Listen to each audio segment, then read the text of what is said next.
Hello, good evening, folks. I greet you. Welcome to another program in the series, Journalist Hangout. I am Citizen Jones Hussein. Now, today on the program, organized labor, federal and federal government agree on 70,000 naira as new minimum wage for workers.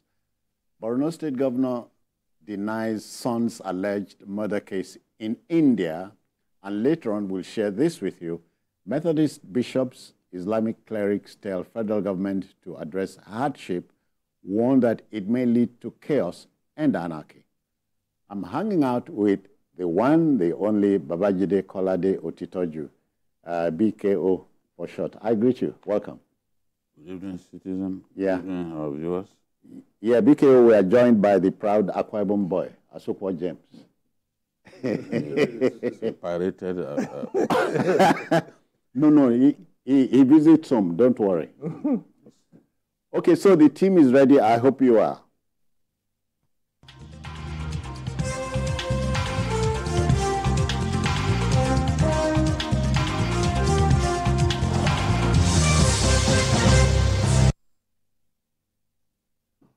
Okay, then, to our first story. You know, the essence of a negotiation is that parties in a matter achieve a consensus.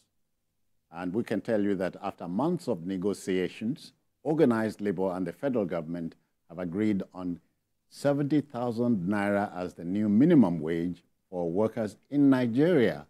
President Bola Tinubu approved the figure during a meeting with the leadership of the Nigeria Labour Congress, NLC, and the Trade Union Congress, TUC, at the Presidential Villa, Abuja, with a commitment to review the national minimum wage law every 3 years. The news, I must tell you, sent the labor leaders into wild jubilation as they praised the president for the gesture. Now let's share the moment with you. Let's go there.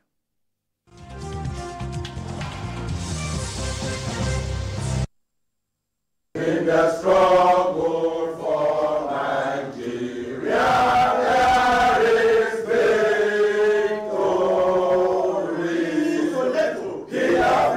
In Africa, Isoleto, Aluta, Continua, Victoria, Asata, Triposa to the president. Bosa, Bosa, Bosa.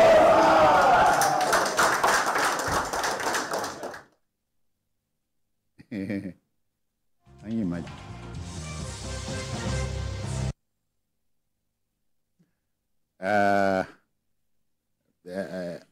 And so it, you know, pictures they say don't tell lies. No. So, Even videos don't tell lies. So they don't. I didn't see giving the president those bosses coming. Mm-hmm. I knew. With one accord. Yes. with one accord. Yes. And they sang their song for him and ended it with resounding. So I saw the fact that nobody will pay 250,000 per month coming. I still said that the last time we discussed this labor matter. Yeah. Labor began by saying they wanted $1 million naira minimum wage. They adjusted it to 794,000. They further adjusted it to 615,000. Okay. Then they moved to 447,000. And then adjusted it further to 250,000. And then we were told they will not back down from 250,000. Today, Labour has been given 70,000 as minimum wage, and they were so happy that they sang the praises of Mr. President by giving him those resounding bosses that we had. I think that Labour has done the right thing in the final analysis. Okay. There was something that I said here. I said, if you are insisting that the states can pay, come up with something your figures. Yeah. Show us that, okay, each of these states, this is what they get from the federation accounts. And from your computation, yeah, you've taken care of health, you've taken care of the environment, that's refuse, evacuation, and the rest. Okay. You've taken care of education, you've taken care of health. You are convinced that even after sorting out all of those, crossing the T's, dotting the I's, they still have enough in the bag to pay 250,000. Yes. I said the only way you can convince people is when you come up with your own alternative facts. The states say they cannot pay. You have access to what each state earns. Okay. And you have shown that this is what these states earn. Yeah. That everything put together, they will still be able to pay. And you have factored all of the key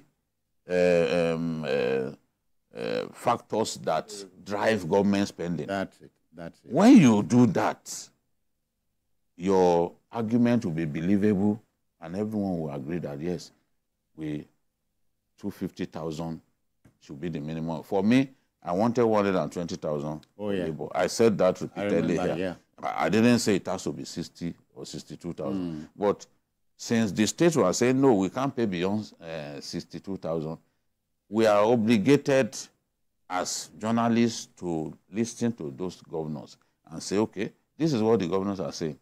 This is what has happened now.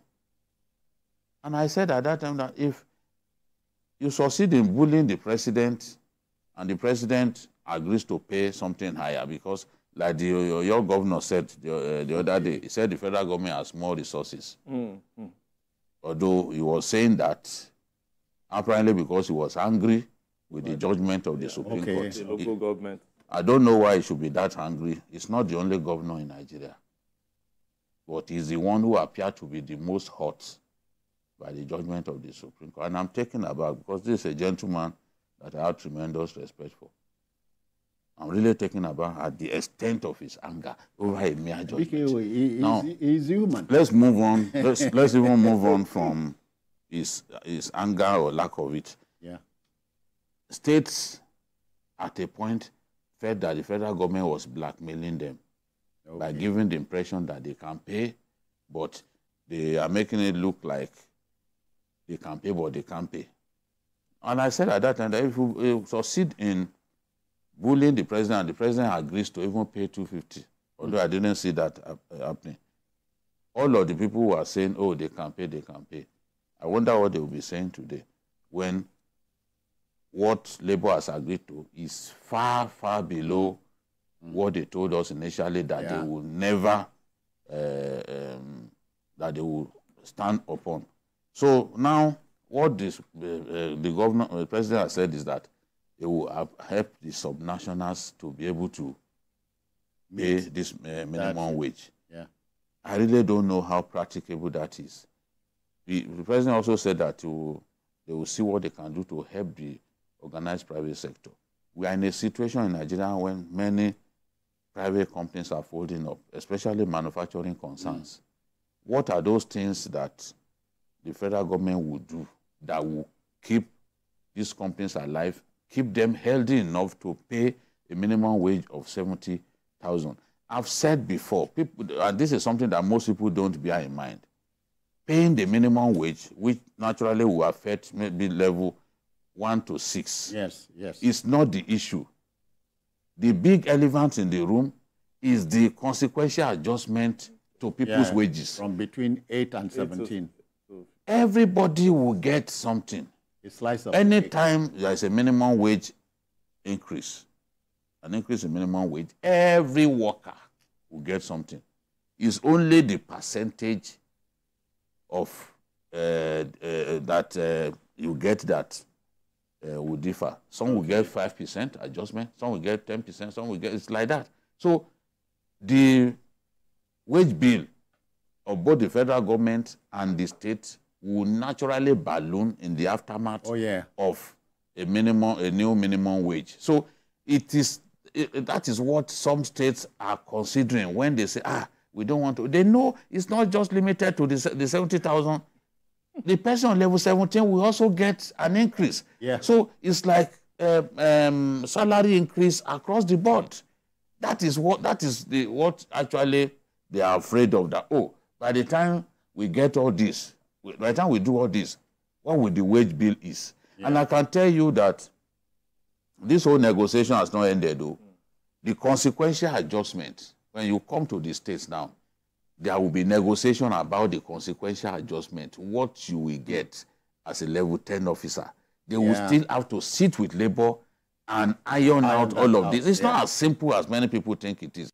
And that's why I said, look, minimum wage, you don't expect that the negotiation will be so swift. It's never swift. No. It takes time. In fact, this is like a record. What President Tinubu has agreed to do with labor in just a few months of the old minimum wage coming to an end. He's unprecedented. Compare it to President Buhari, it's about 3 years or so that it took for him to hammer out a minimum wage. Yet Labour gave us the feeling that this president was not doing anything, that it was taking too much time. But you can see, it's just a matter of months. We have a new minimum wage. Okay. Asuko, but the good thing about this news is that the president says every 3 years they'll go back there, review it. Exactly. So because before it used to be every 5 years. Yes. So now the president is giving them a glimmer of hope that, well, at some point maybe you can even get to that 250 that they are even thinking of. Maybe the next 3 years. Depending on how things are. The economy. Exactly. The yes, of the country. So is a good step. In the right direction. Because I'm very surprised that even the Labour people will be cheering the president. If it's someone they will put on the slaughter slab and they were about to even, finish him. But it's good that the president has given them hope. That this is not the end. Happily, the federal worker in your state and my state, Akwa Ibom, will heave a sigh of relief. Yeah, but the thing is, it's just 70K, It is not just... No, wait, down, citizen. It's 70K. Give me 70, whether or not I jump. It's 70K, but it's just a starter. Okay. And we are just hoping that the other variables around this old minimum wage thing, will also be addressed. Just like we are talking about transportation. If, for instance, civil servants are able to get cheaper transportation to take them to and fro their offices. Takes that heat off them. It takes that heat away from, eating deep into the 70,000. Yeah.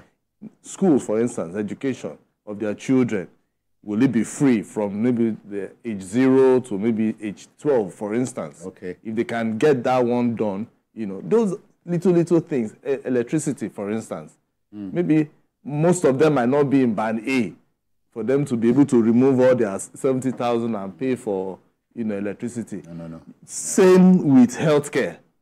Yeah. By the time all these variables are also looked into, I can see that there are some ministers who are in charge of all these, sectors that I'm mentioning. If all those ministers get to work and they begin to look at transportation, for instance, putting the CNG buses on the road, for instance, and saying, okay, now, we're ready. You are ready. You can go ahead, and then people who are paying like maybe 1,000, for their transportation, and the thing reduces to 100 naira, everything will just fall into place. So it is just time. Let 70,000, fine. At least, but with other variables, starters, let the federal government look at other variables around it and begin to see how they can look at it, and then at the end of the day, everybody will be happy. And even the market women, for instance. The market women who are always complaining that, it's because of transportation. That is why tomato is XYZ amount.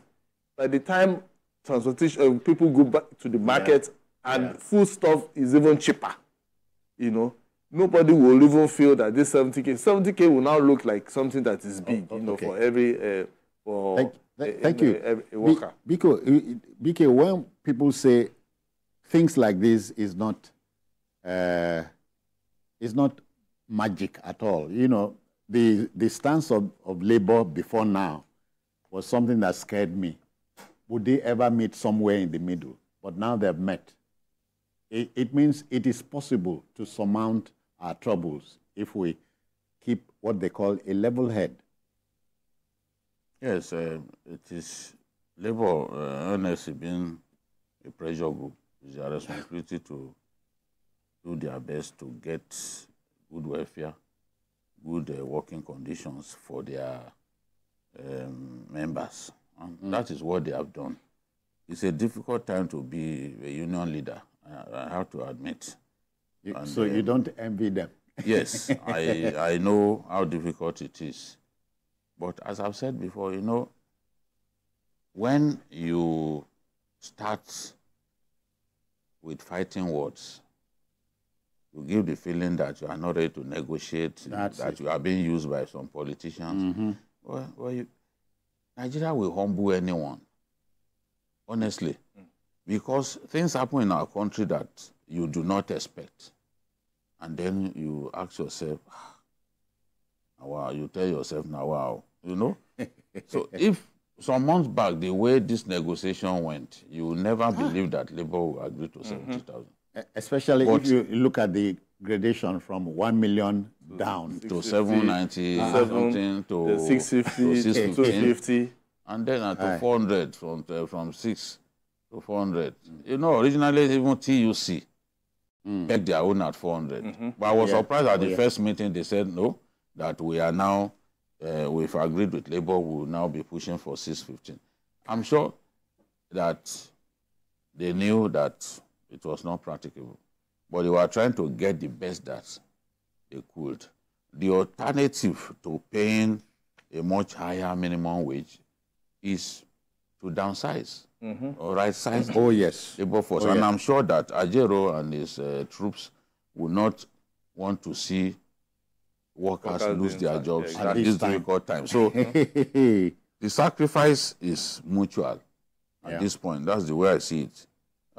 Government will not sack people, will not kick people out of their jobs, but government will be prepared to pay much lower than Labour actually asks for. I think that given the situation that we found ourselves, given the fact that the economy is not doing particularly well, given the fact that the bulk of our income goes to servicing debt, more than 90% of our revenue goes to servicing debt.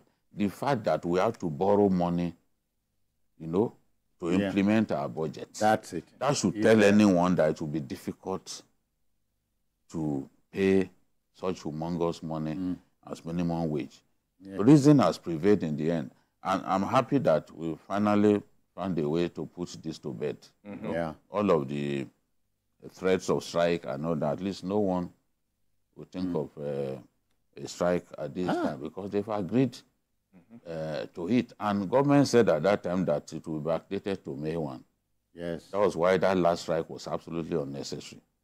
If you said, okay, they were not moving fast enough, but they told you that it will be backdated to May 1st. So no matter how long it takes them to begin to conclude the talks, it will still be backdated. So effectively, that strike was an absolutely unnecessary exercise. And then you went to the point of even switching off the national grid. You know, causing the death of people in the process. Those who are in hospital, who are being operated upon, they lost their lives. At a stage, the fear was there that the NLC was losing face somehow.